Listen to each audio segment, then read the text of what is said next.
Yeah, please sit down. Yeah. Hmm. Yeah, I'll scoot down and make more room. Yeah, for sure. Yeah.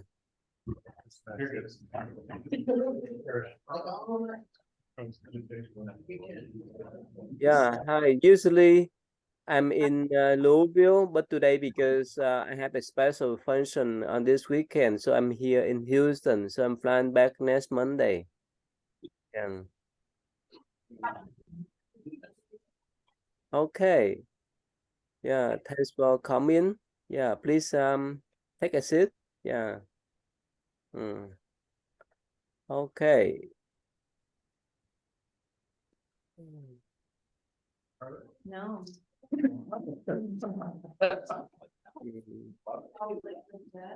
Mm. So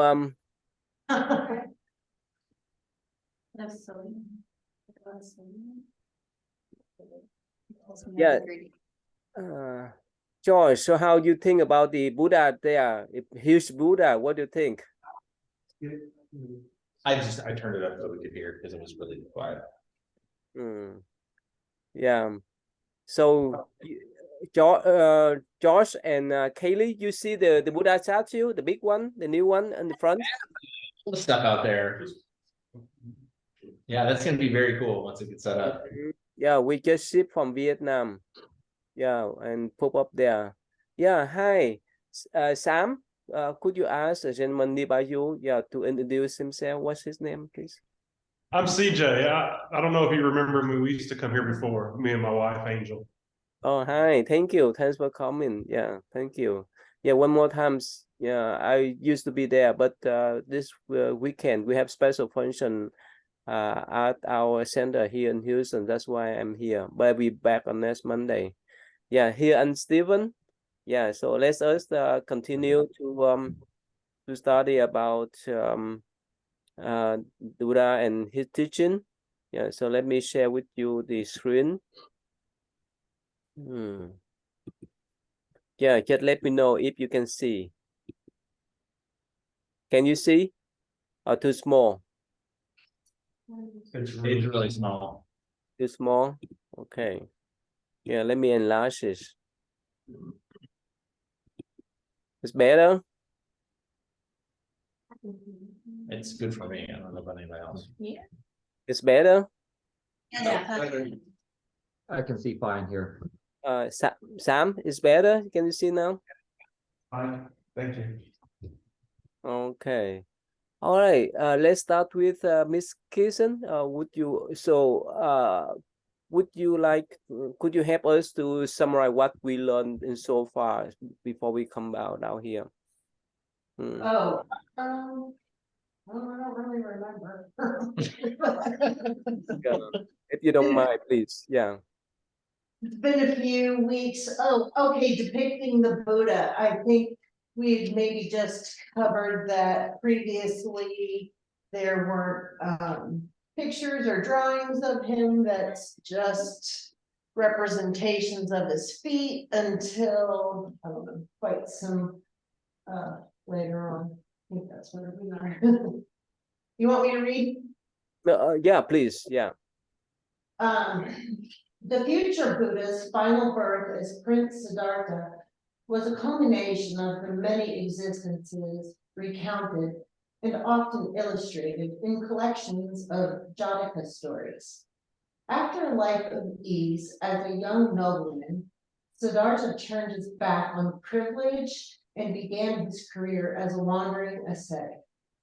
His departure from the palace, years of spiritual searching, enlightenment at Bodh Gaya, first sermon at Sarnath, and the final passing at Kushingara were taken as central events in the Buddha narrative, and they appear frequently in sculpture and painting throughout the Buddhist world. Some subjects, such as the Bodhisattva's princely life and departure from the palace, were especially common in the early relief sculptures, while images of the Buddha meditating and teaching were favored from about the 5th century CE. moment of enlightenment became popular subject as a result of a growing interest in the Buddha as the embodiment of supreme wisdom. These images invariably depict the Buddha with his eyes lowered and his legs crossed in a yogic position, lotus or half lotus, iconographic indications that his wisdom is entirely spiritual and derived from within. I mean, that's fairly straightforward. It just kind of says what the major popular scenes are that later on they started depicting. Yeah.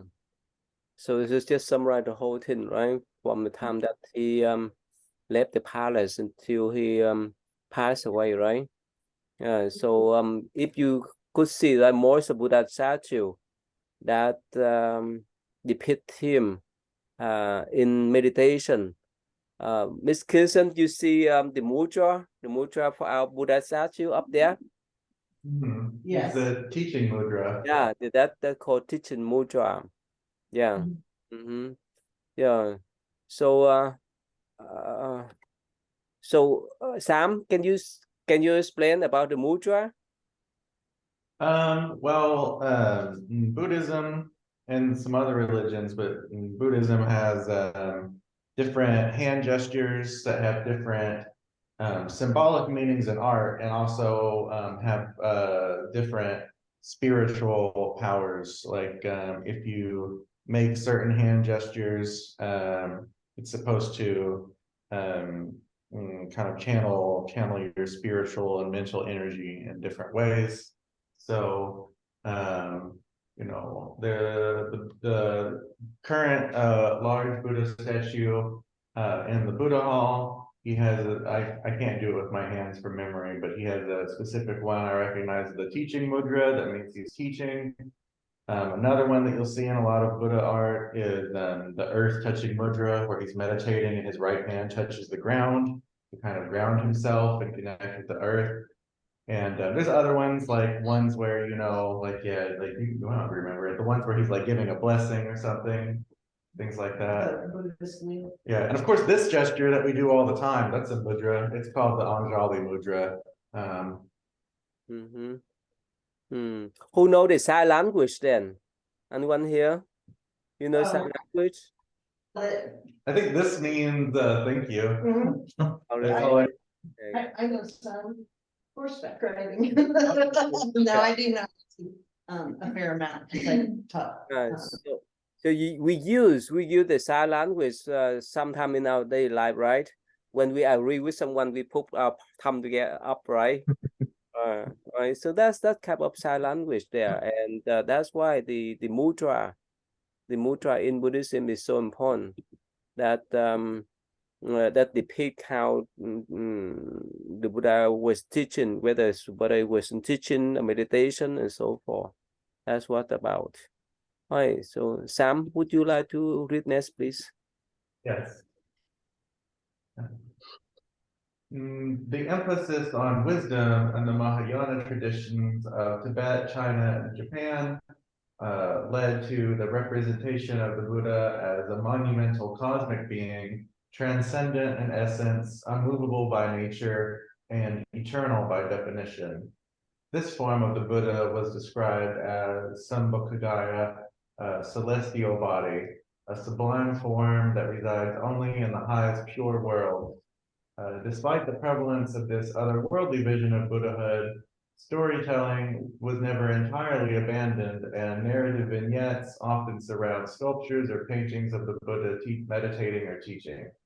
This is encountered from at least the 12th century Common Era and relief carving from India and Burma. The ongoing popularity of the Buddha's life story in Southeast Asia and Sri Lanka is known by frequent occurrence of the Mahaparinirvana, or Great Final Nirvana, in which the Buddha is shown reclining on his deathbed. The greatness of this historical event is accentuated by monumental size, For example, the 19th century reclining Buddha at Wat Po in Bangkok is 150 feet or 56 meters in length. The first Buddha No, that's sculptures, enough. Yeah, that's enough. Sorry. Yeah, can you summarize that one, please? Yeah. it is generally talking about how, well, the first part, it mentions how in the Mahayana tradition, the Buddha is depicted as, you know, not necessarily just like a human man in human form, but it's like this like super above the world being beyond normal human existence. And there's also, beside the otherworldly version of the Buddha that's in a lot of art and Mahayana art. There's also, of course, you know, still the pictures of him like doing his regular human life stuff, like meditating and teaching, including one of the big themes they've made important statues of is when he's having a lie down before he passes into his final nirvana. Yeah, so basically we learned before, right? So during his lifetime, there's no Buddha statue at all. There's some symbol like the Buddha trees, his arm, his bowl, his staff, and so forth represent him. Whenever whenever he went away, so people miss him. So that's why they plant the Buddha tree in front of the temple or monasteries to represent him. But like the other paragraph we just mentioned, that it started from the 5th century CE when the Buddha statue got to be popular. Yeah, and you recognize this statue, this image. Sam, what's about Sam? That's the emaciated Buddha. That's from the part of the story right before he attained enlightenment, where following the previous traditions of that era, he fasted so long, starving, until a village girl offered him rice that restored his body and made him realize the importance of the middle path and compassion. Yeah, thank you. Yeah, this one is the Gandharan style in the 200 CE. Yeah, it's pretty long. Oh wow. See, let's since other who don't know, Josh, would you like to read next one, please, Josh? Sure. The first Buddhist scriptures in India date to the 2nd century BCE, at least 200 years after the Buddha's time. Without exception, this art was used to decorate monuments in monasteries, typically the stone railings which surround and protect the stupas built to contain sacred relics. A peculiar feature of early sculpture is the apparent absence of the Buddha in human form, an issue which has recently been the subject of scholarly debate. Although Siddhartha, before his enlightenment, is freely shown, the Buddha himself is generally absent or represented by symbols such as footprints or the tree under which he sat to meditate. This has been explained as a way of showing respect for the Buddha's spiritual achievement, because he had attained nirvana and escaped the confines of both a human body and the material world. It would be contradictory and demeaning to show the Buddha in stone or any other mundane substance. Okay, let's stop. That's enough. Yeah, go ahead, Josh. Could you summarize, please? I mean, a lot of that's kind of what we were just talking about how his enlightened form wasn't really represented, and that it was kind of, seems like, considered disrespectful at a certain point to try to contain that form in sort of mundane things. Yeah, so the first few hundred years, right, after his nirvana, right, they start to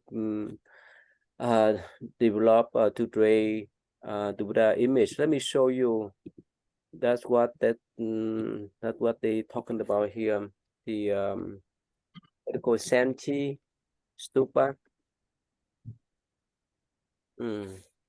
It's built by This is one here. Let me share with you. It's built by the King Ashoka. You see this? So this is the 200 year after, around 200 or 300 years after the Buddha passed away. So there's one king. He built this type of stupa, and in this stupa, you see that this is it's kind of art that depict his life here. The small one than here. The Buddha, the travel paths. In this type of stupa there. So they depict the whole story of his life in this type of stupa. And of course, this is the Buddha statue here too. Okay, anyway. So thank you. Haley, please. Can you continue, please? The absence of Buddha images is confirmed by early texts such as the Malintapana, questions of Menander. That's what we just Yeah, read. that's what we were just. Yeah, that was our previous text, which makes no mention of carved images or other representations, but makes clear that the Buddha is to be found and seen in shrines which contain his bodily relics. The importance of relics is reinforced by text and inscription, which record that the Buddha's remains have a living presence, which allow them to emit marvelous rays and to assume or project the physical appearance of the Buddha himself. These kinds of religious visions seen at places connected with the Buddha's life or at sites where his relics were later deposited may have prompted the creation of commemorative images of the Buddha. The most common location of such images, in the few instances where their ancient context is preserved, is directly in front of the stupas. The placement of images in stupa niches remains customary in Nepal, Sri Lanka, and Southeast Asia. Right. Thank you. Yeah. Can you summarize, please? We talked about relics a couple of weeks ago, like his tooth that kept growing, and so instead of using statues, I guess they were more interested in having relics of the Buddha, and then I guess people had vision of him. Yeah. We talk about that. Yeah. So for the lay people, right? They focus more on the form, especially the Buddha relic. Yeah. One more time. Let me type here for you. That's what the Buddha relic. That's what the Buddha remain. It's so precious. Especially for the Buddhist people around the world, and this is his tooth, and according to them, it say that somehow this tooth is growing. Yeah, it's still growing. So, growing side by since the Buddha entered the Nirvana of almost 3,000 years. So that's what it's about. It's so precious. It is so sacred. Yeah. All right, and Stephen, can you read next, please? Hints about when and why Buddha images were first introduced are provided by the Ashokavadana, a narrative that is set in the time of the Emperor Ashoka, but which was probably composed in the 1st or 2nd century CE. The monk Upagupta, a key figure in the story, encounters Mara, the divinity who had tried to distract the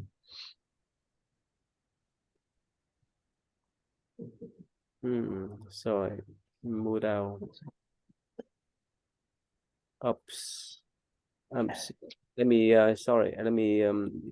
zoom back here. Yeah, it's the next page for that picture. Yeah. Okay.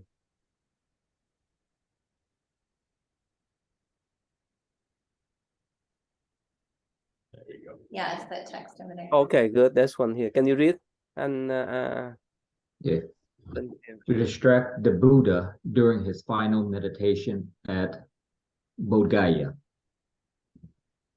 Like the Buddha before him, Upagupta is able to overcome the difficulties thrown in his way by Mara.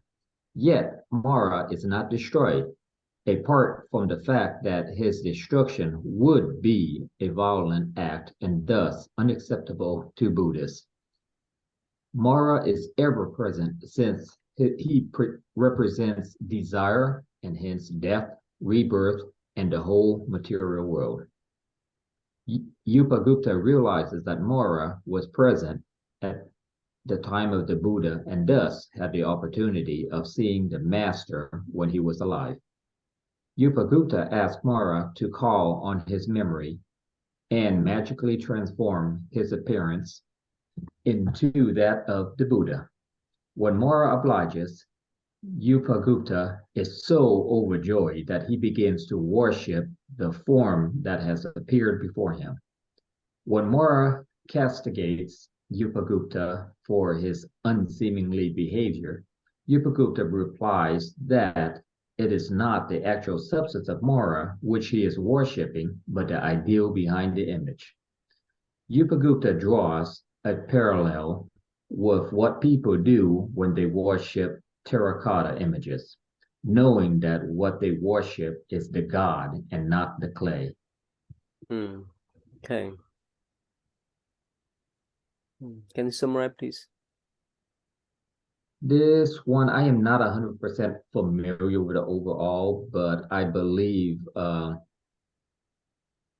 they're trying to depict, I guess, they are not worshiping what Buddha himself have learned and gained in regards to nirvana and all that, but it's just the essence or kind of like the thinking behind it. So, which, is in the correct way of doing it, I guess. It's kind of hard for me to explain.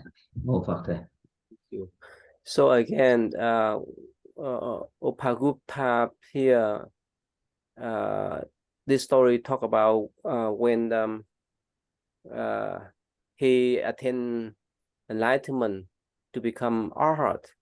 So he has the power to tame or subdue Mara. Mara is the spiritual beings that that's used to go to disturb the cultivators. So after Mara became his followers, Upagupta. So Upagupta say, well, during the Buddha times, you have seen the master, that's mean the Buddha. So why don't you manifest the body of Buddha so that I can see him in the form? But Mara say, well, I can do that, but since I'm a student of yours, so please don't bow when you see that. So Upagupta say, okay, yes, I can promise you. But somehow when Mara, he used spiritual power to manifest himself as a Buddha, as well as the other close disciple. So Upagupta, he's so sincere that he bowed down.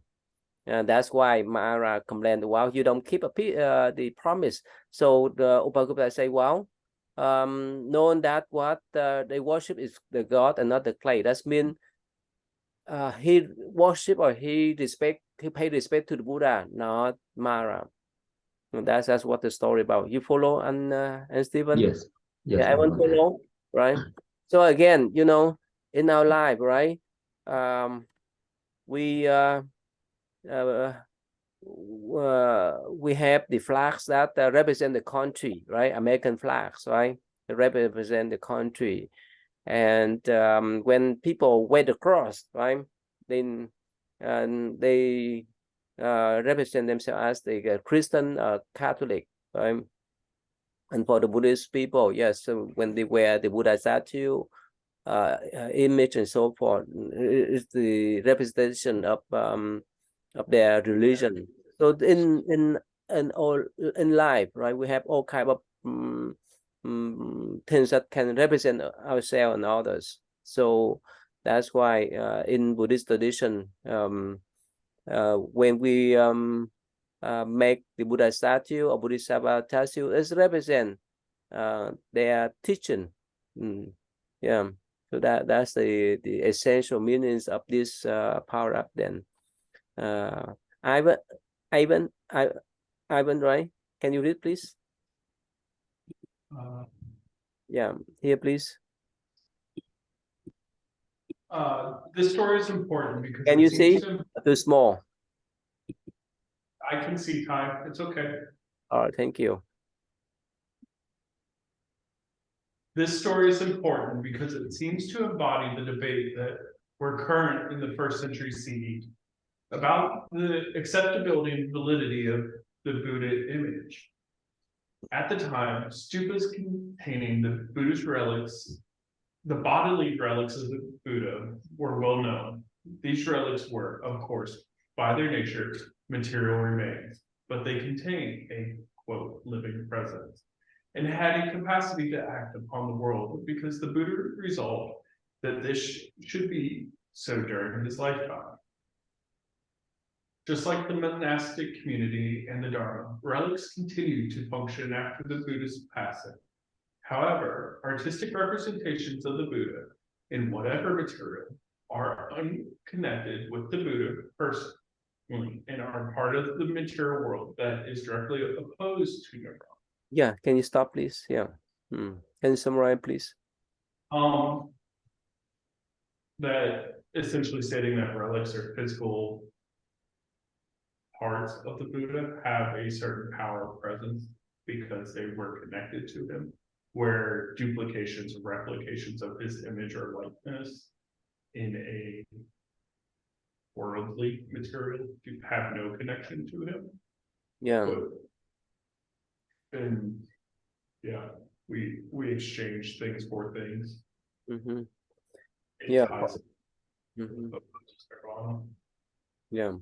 So for us, we need the form to rely upon, but in the essence, right?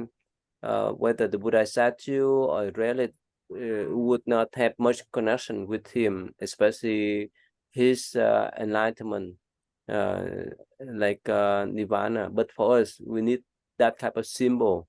We need that type of statue so that we can rely upon. Yeah. What's your name, please? Would you mind to read? What's your name? Sorry. Yes. Would you mind to read here, please? What did you say? To make Buddha To make Buddha images worthy objects of veneration, they had to be understood as symbolic rather than what might be described as idols. Whatever devotees might have thought about the matter in actual practice, sculptures were technically described as udasika patu, or relics of indication or referral. This connection between relics and images was essential and had never been lost. Throughout the Buddhist world, sculptures are consecrated with a variety of deposits, sometimes inserted in the recess at the back of, or in the case of hollow metal images, underneath a metal plaque in the bottom. These deposits could include a relic of some kind, a cosmic diagram, scrolls with Buddhist texts, and in the Tibetan world, small shafts of wood that were considered to be a tree of life, which animated the caskets. That's enough, please. Thank you. That's enough. You follow the process?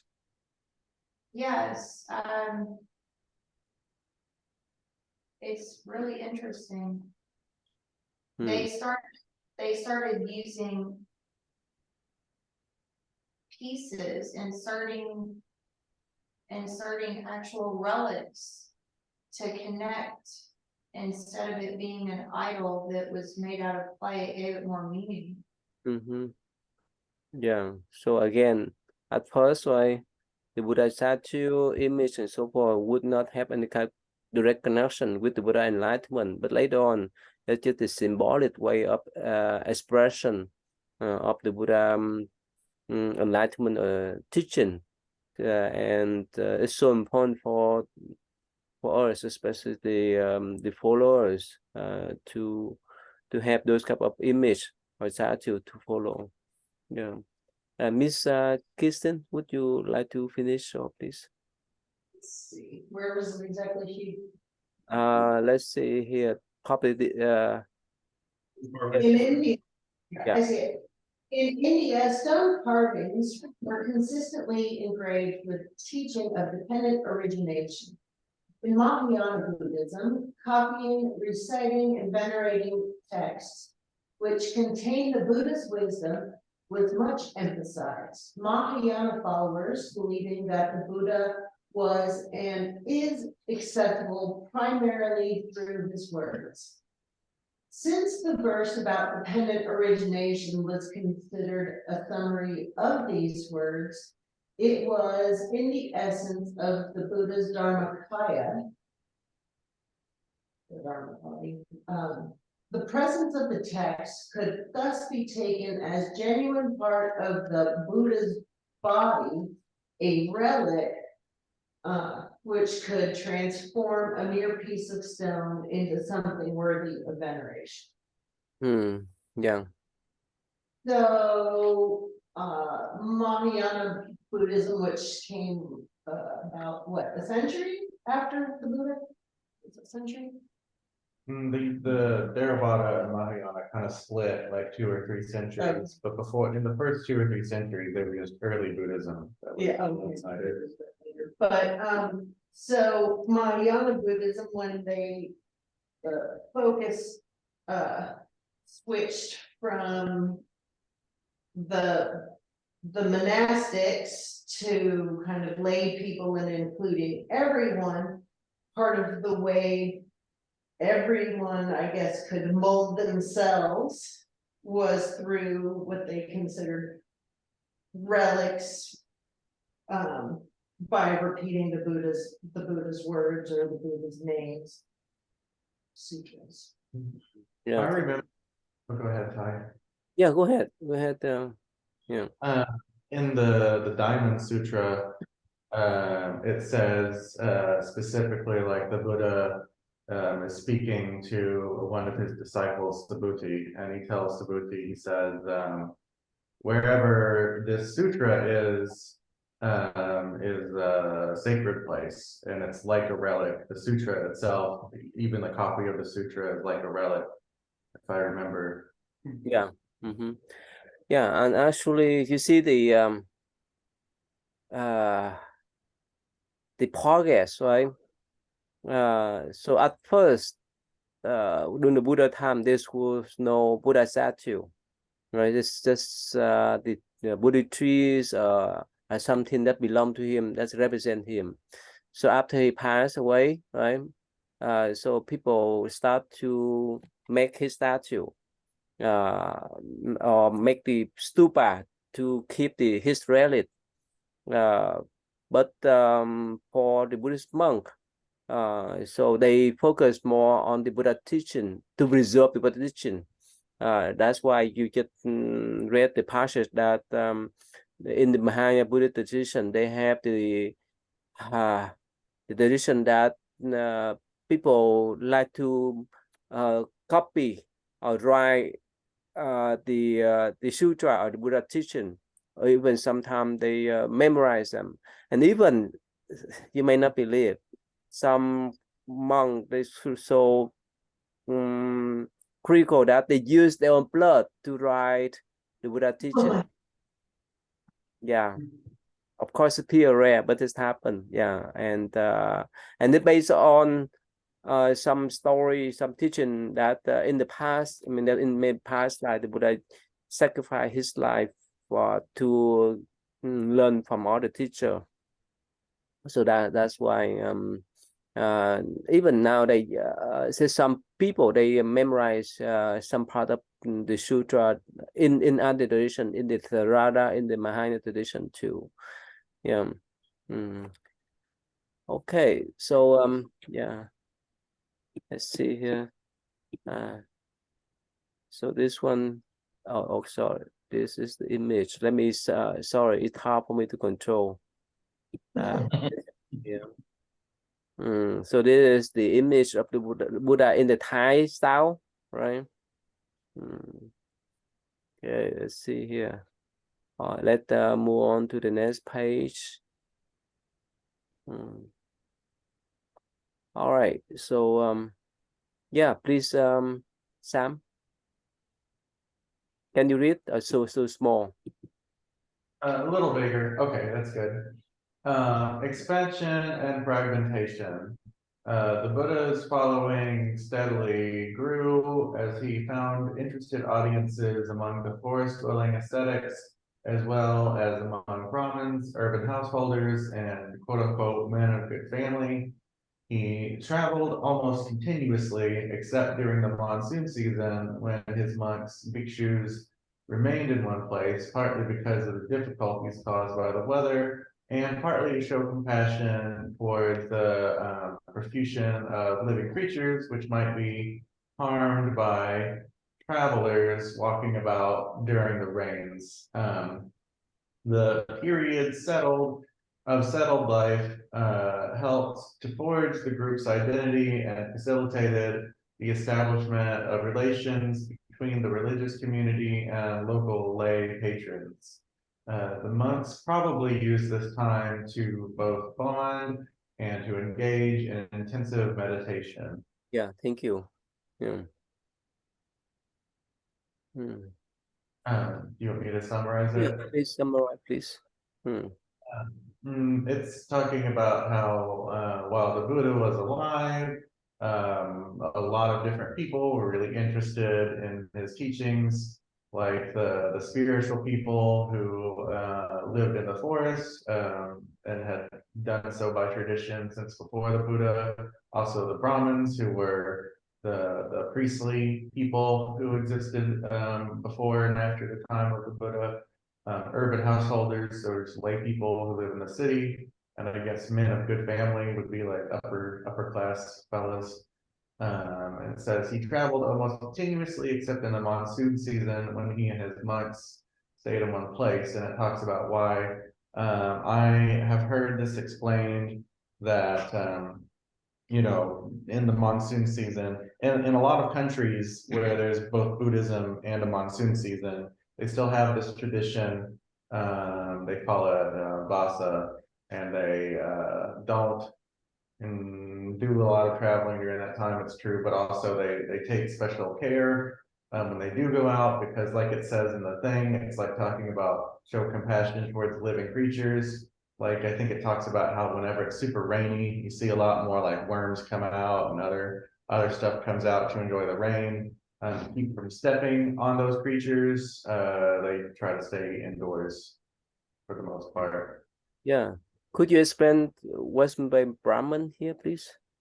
Well, when I mentioned that they were the priestly people who existed before and after the Buddha, they're and some of the other classes we've talked about, but not everyone was here. The ancient Indian Vedic religion that evolved into modern Hinduism has 4 castes where they believe God and karma prefer certain people to be born into certain roles. They have the Brahmins are the priestly caste at the top, and then there's the Kshatriya, which are like military and political leaders. Then they have like Vaishvas or something. They're the tradespeople, and then the lowest caste is Shudras, which are manual laborers and slaves. But Buddha rejected those ideas and said that everybody is the same. You're not noble because of how you're born, you're noble because of how you act, which caused a lot of controversy both in his time, but all the way up to the present. There's a bunch of sutras in which like basically like Brahmins come to try to argue with the Buddha, and he's just like explains to them why they're wrong, basically. And yeah, even in modern day India, the Brahmins still try to assert dominance and over, you know, people in the lower castes, and you know, a lot of lower caste people become Buddhists to get away from this. Yeah, so in this chart, the Dalits untouchable. They stay out of this class system, right? So the highest one in caste system, right? We learned before. So according to them, according to Hinduism, so the Brahmins is the priest, so they on the top of the society. The next one, the king ruler, the royal families, class, and the next one, the merchant, craftsman, landowner, and so forth. The fourth one is farmers, worker, unskilled worker, and the last one is Dalit. That's what Sam just mentioned. The street sweeper, human animal waste removal, and so forth. So when you visit India, it still happen, but of course it's less severe than in the past, but still it still happen in India nowadays. Yeah. Okay. Yes. Can I say? This is another thing we talked about before, but one of the most important figures in modern Indian history is a guy named Ambedkar, who helped write the modern India's constitution, and he famously converted to Buddhism and advocated Buddhism because he recognized it as a very equal and intelligent, enlightened religion. Oh, where did the master go? Yeah, sorry, and I have to move then. All right, so let's go back. So what's your name, please? Yeah, what's your name? You like to read? Okay, I think You might to read? If I can see it, I don't see really good. Oh, okay. I've got the And book right you? here. It's easier to see closer to you. It wouldn't be. It's small print on the book too. Yeah, it's not great. Yeah, it's tiny. Ask the Sangha right here, please. As the Sangha expanded, it adjusted to new situations as they arose. In addition to his teachings, the Buddha also created an entirely new institution, a community of renunciants whose extensive rules evolved with the emerging society of Northeast India. After much urging, he also gave permission for the creation of the, I can't read that, Yeah, it shouldn't even- okay. or female renunciant. Yeah, that's not. Yes, okay. Yeah, could you understand this passage? Not exactly. Yeah, Miss Kirsten, would you like to help out, please? What's meant by community of renunciation? Renunciant is like a monk or a nun. And so it's just kind of means that they've renounced the world and worldly things. And so they one of the new things that the Buddha did was he allowed women to join. So the word bhikshuni, or there's a couple different ways of saying it, bhikshuni, or you'll hear bhikkhuni, but that is the word for nun.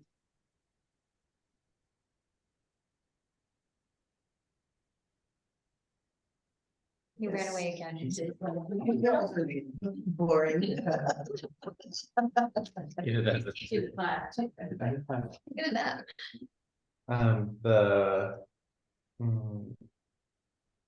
You could, there's probably some scholarly debate among this, but it's generally accepted that Buddhism was the first of the major large world religions that ordained women, which is really important. I mean, there's like smaller indigenous religions that had holy women, but as far as like the top 5 big ones, Buddhism was the first.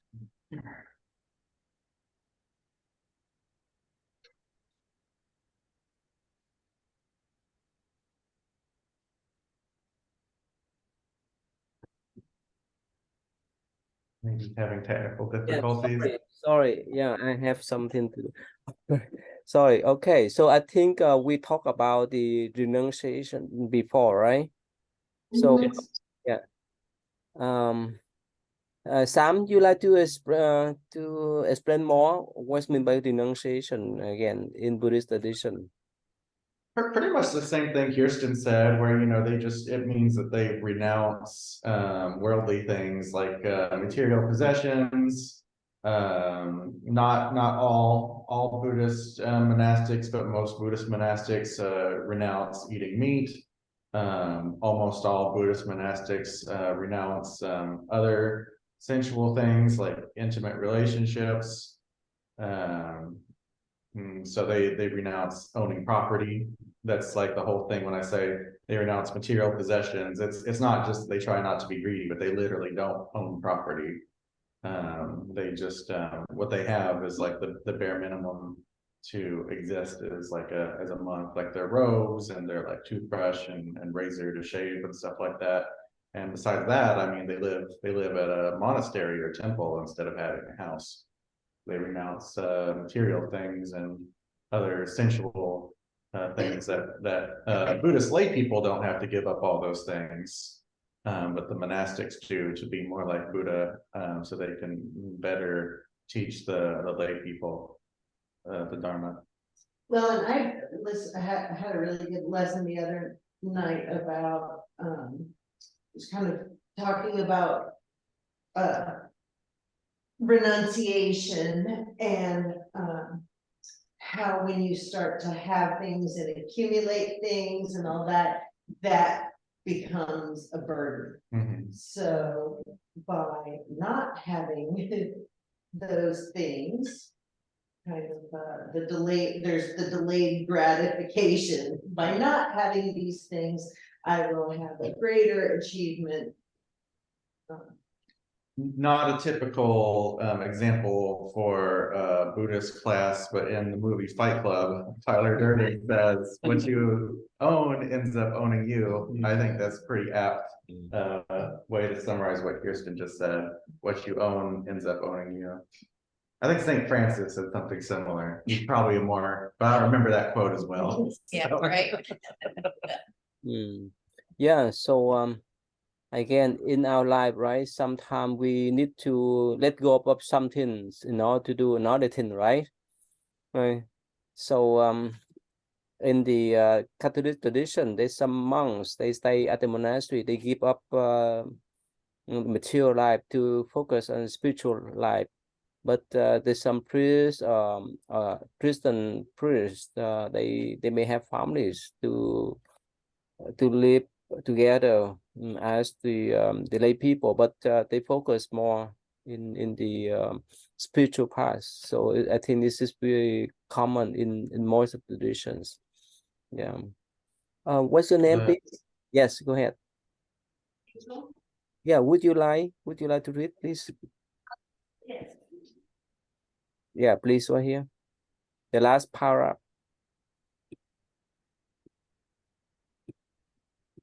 Yes, what's from here? The Buddha. Can you see? Yeah. Yes, thank you.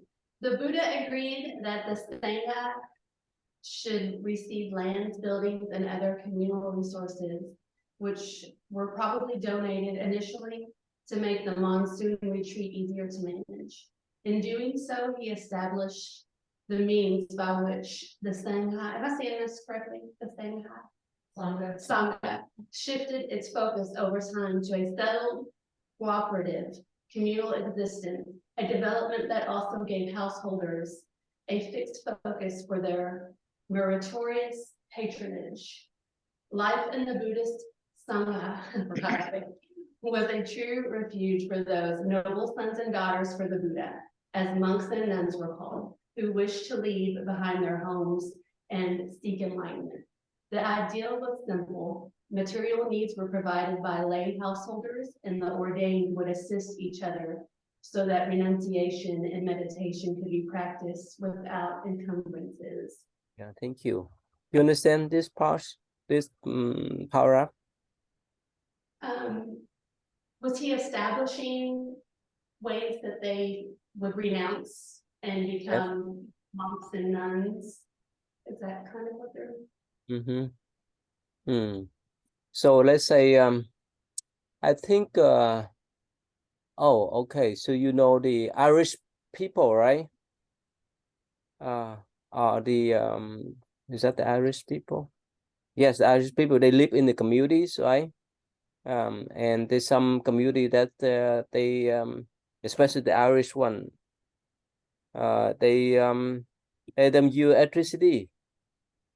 They don't use any kind of modern age, right? Thank you. Thank you. Saying Irish. Yes. Amish. Amish, sorry, not Irish, so Amish. Sorry, Amish. I'm sorry. So, Kelly, how much you know about them Amish people? Kelly? Amish. Sorry, yeah, Amish, not Irish. Yeah, go ahead, please. I mean, Kelly, how much you know about them? Yeah, go ahead, please. but they live, they choose to live different lifestyles, and they do live separate, but they will come in and mingle with the rest of the society, but they live kind of on their own and live their own chosen ways and but I mean, at the same time, they seem to be very friendly and like I said, they still mix in society, but they have their own place where they go to live mainly. Yeah. So you've been visiting before? I've seen them before, like in stores, but I've never gone to an actual Amish community and Yeah. So there's big communities, I think, in Indiana. Is that Josh? Is it Elizabethtown? No, is this the it's further Yeah, away Elizabeth from Elizabethtown in Indiana, right, Josh? No. That's who built the gazebo outside. Those were Amish, weren't they? Where is that? The gazebo outside was built by the Amish. Yes, the frame, yeah, the structure they build. We hire them to come here to build. Yeah, they really good in carpentry. Yeah. So George and Kelly, have you visit their place before? I think in Washington, right? Washington County, right? In Indiana, right? There's a couple of them actually, like relatively close to here. Yeah, I think we took like a school field trip or something at one point to go visit one of the communities. But it's been a very long time ago. Yeah, so they live in that type of community, right? They don't need any kind of modern age material life. So do our communities. I mean, the Buddhist community. But here we adapt into whichever thing that we need to have a kind of adaptation. We're not separate from society, but we have some distinct lifestyle.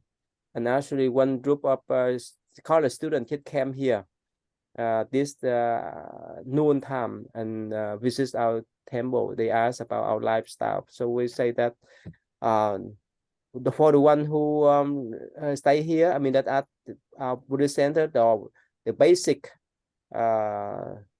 requirement is as we cannot consume any kind of meat, fish, or any kind of flesh at all. That's the basic requirement. Yeah, because we cherish life. We don't want to harm any sentient beings. Yeah, so you see that there's some lay people, they live here in our temple, at our temple, but that's the basic one. So like Aaron and all the young children or the youth, if they stay at the temple, but if they miss hamburger, they say, well, can go out there and buy and consume out there, out of the gate, not bring inside the temple. Yeah, so because we want to preserve this as a pure place for people to do the practice and to practice a type of compassion. And all right, so thank you. So Josh, would you like to read, please? Sure. The Buddha was also sensitive to the state laws under which he lived and prohibited criminals, runaway slaves, or debtors from joining the Sangha. He also specified rules or principles by which the community should be governed by seniority as reckoned from the time of ordination, and insisted that a collective monastic ritual of reconfirmation, the pratimoksha, should be observed each fortnight.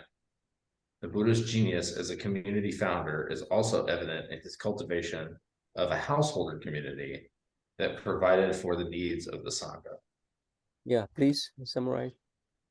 Yeah, we've talked about it before that to become a bhikkhu or a monk of any kind, like you have to have sort of your orders in affair or your affairs in order before you could do that, because they were attachments that could pull you out of the path while you were working. There were sort of those distractions. So he just kind of made rules that said you can't do this until you fix that problem.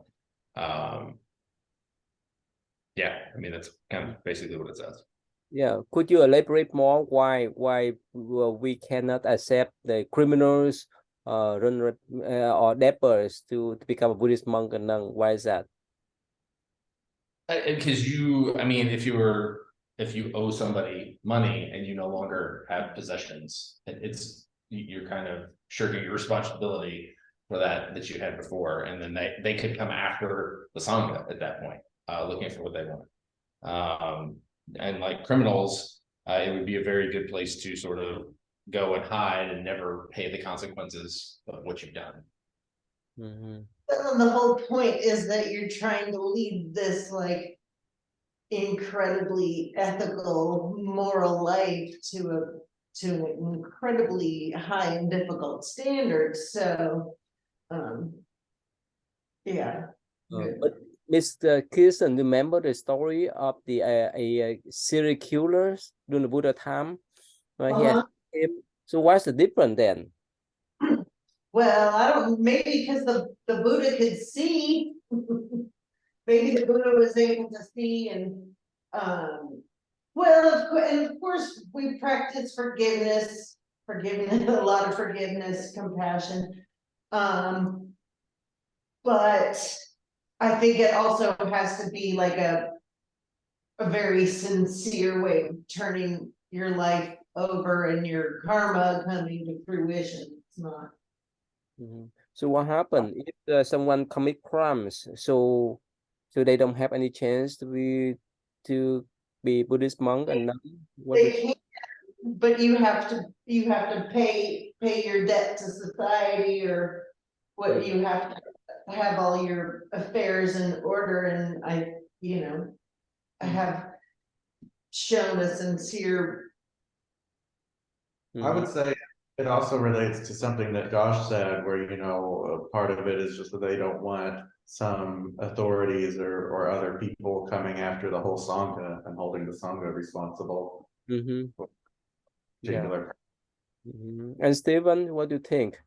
How about those criminals, the one that have commit crimes, so they don't have any chance to become Buddhist monk and nun to stay in the pure communities at all? What do you think? I think the concept is just right at their current life is like difficult to do that, because in essence you have to pay back your karma first before you can continue on to the Pure Land. I don't think it's going to be that easy. I think that's the main concept, is that because of all the bad things, you just cannot, it's like a light switch and turn around, okay, I'm just going to be compassionate and pure. I think that's the main point. Safety not only for the Sangha, but also their mind is not pure yet. So, more fun. Yeah, thank you. About Kaylee, what do you think, Kaylee? I just think that it has to do with like probably a lot of intention. If you want to join and your intention's not good, then what's the point? Just gonna bring everybody. So somehow someone who commit crime, it's not easy for them to get a job, right? Right, in the job application, they used to ask whether they have some kind of crimes or not. So when people look at that, so there's possibility that they would not accept them, right? About Ivan, sorry. This monk is some sort of easy choice here. Like, if your mind isn't really straight and sincere, being a Buddhist monk to a lot of people sounds like prison. So how about you, Ivan? Suppose that you run a business and somehow you come across some applicants that they fill out the application that they mentioned, yeah, they commit some crime. Would you like to take them, or there's no way? What do you think? I don't know. Honestly, it depends on where they are in their current path. I've worked with a lot of felons in the business that I currently work in. And I've worked with a lot of people traveling through halfway houses, honestly. Like, as long as they hold to that path and hold themselves to that level of accountability, their past is their past, and lay the stones that are, right? As they continue forward, they get an opportunity to reforge who they are. And as an employer or as a friend or as a teacher, getting to see them transfer through that space has been really cool. It's not easy, right? Yeah. Mhm. What do you think? The lady nearby, Ivan, what do you think? What do you think about that? Well, if Buddhists are primarily forgiving, always forgiving, compassionate, caring for all living things, and selfless, you would have to be forever supportive of anyone that wants to try to change and forgive them each and every time that they fail, and be there, would you not? Yeah, but sometimes, it's not easy because for those criminals, if they become Buddhist monks and nuns, when they go out, they represent Buddhism. So So enlightened people, the more enlightened you are, the more kind-hearted you are naturally, that comes naturally to you, it would be easier for you to forgive definitely. over. Yeah, definitely. Yeah, for us, it's easy for us to forgive others, but somehow, when they done the drop, that's when when they wear the robe, a Buddhist monk and nun, they represent the whole Buddhism, and like some of you mentioned that the whole sangha or whole communities will be accountable for their mistake or crime. That's why it's not easy. So the more malicious you are, like if you have a lot of hatred and you act out physically and you say hurtful things everywhere you go, you would be further from enlightenment than someone that's more accepting, wouldn't you? Yeah. Miss Grison, what do you think? About criminal, I mean, I know as far as having a sangha ordained, it's not just like you can't just sign up and be like, I'm ready to go. You have to, there's definitely a process for, I think pretty much every tradition, so, and finding someone to ordain you if you don't have, and you are presenting in a way that's looks upward, upstanding, and so you might be able to find someone, some say to ordain you, but I think, for the most part, they want to make sure that they're only ordaining people that are genuinely ready. I think I would just add that anybody can be a Buddhist, anyone can follow Buddha, anyone can be a lay follower, no matter where they're at in their life and in their path. Anyone can follow the Buddha, or you don't even have to be a Buddhist. You can just accept any part of the Buddha's teaching, and that is beneficial. There's no restriction on that. It's just specifically for the ordained people that they have that rule. But anybody can become a Buddhist, and in Mahayana tradition, anybody can become enlightened even if they're not a monk. So it's like totally possible that you could be a criminal, but if you have if you go through the process where you have some enlightened realization, you could become an arahant or a bodhisattva and become enlightened and be reborn in nirvana, even if you don't become a monastic first. So to the point that certain certain rules exist about who can and can't become a monk. It's not so much, you know, saying that that person can't become enlightened or that person can't be part of like the community in general. It's just that the rules for the monks and nuns are kind of strict for practical reasons, like, you know, some of the ones that Josh mentioned, like, you know, if you know, somebody has some kind of baggage that causes legal problems for them and they become a monk, then the whole community of monastics could inherit that legal problem. But anybody can follow the Buddha and anybody can even become enlightened, even if they're not a monk. I think that's important to note. Yeah. Would you agree? Yeah. So Kaylee and Josh, before you became Buddhist, sorry, before you became a teacher, they have to have the background check, right? Yep. And for me, as a professor, every semester, they send me a contract, and they mention that, well, whoever commit any crimes, whether it's in the local level, a state level, or the federal level, especially if it led to the money, right? So they would not hire. So again, as a teacher, as a professor, we have certain standards to follow through, so that we can teach all the students, whether we are professor at college, whether we are elementary or middle or high school teacher. So they check our background. We have to go through background check, but for they don't need. Yeah, I'm carefully even, and I don't work for the county, I don't necessarily, I work in the public school system, but not for the public school. But they still, I'm like carefully fingerprinted 3, I think. You've never been to, really? Oh, okay, so I'm They don't carefully. have me on the record. I can pass the background checks. All kinds of stuff, yeah, we have to do all kinds of fingerprinting, and I think it's like 3 different background types. There are a lot of. There's a lot of background checks. Yeah. They don't take that lightly about who they're letting.